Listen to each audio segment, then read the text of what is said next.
George Charamba indava usina kutiudza yawakatambwa kuPrecabe pakauya Ramaphosa wakavharirwa panze zuva rese wakamira pagedhi.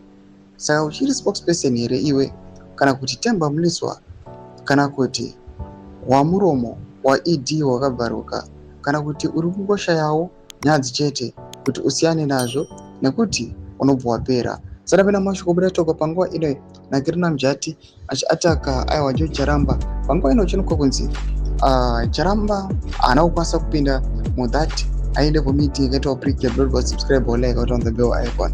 Anoendambira achiti saka George, mfungwa dzako waifungei?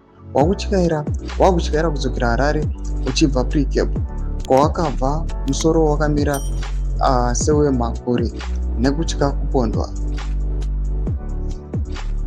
Unokudubuka kuenda kwausingadiwe. Nai George, next time vachavhura gate.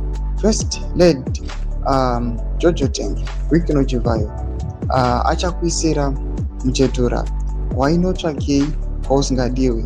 Sei iwe uchiri muhurumende ungori spokesperson kubva kuna Kenan Sodindo Banana kuna RG Mugabe, now Baba Gororo, Ruka Chivende, Smart Tembo, Progodozo, Trabablas, Zogerai Mabono Fake, Ranabai Wakeni. Welcome to reality. Kana tichikudzai kuti ED hapana wanoda chake kushandisa kuponda vanhu.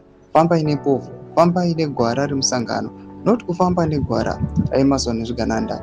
Unonzwa sei uchiona anatakurei Tungwarara, Sakupwanya naJevayo varivo vakunzi ndo macomrades nokuti ina cabinet yaED iwe wavharirwa nekumiswa pagedhi. Ndo madevelopments ari kuda panguva ino nedirect message yaudziwa George Charamba achinzi akavharirwa gedhi, haana kupiwa access yopinda muPrecabe saspokesperson omutungamiri wenyika. Pinda comment section medu report dzamafungiro enyu motodiwa pamusoro pechitiko ichi. Don't subscribe or like, chat on the bell icon.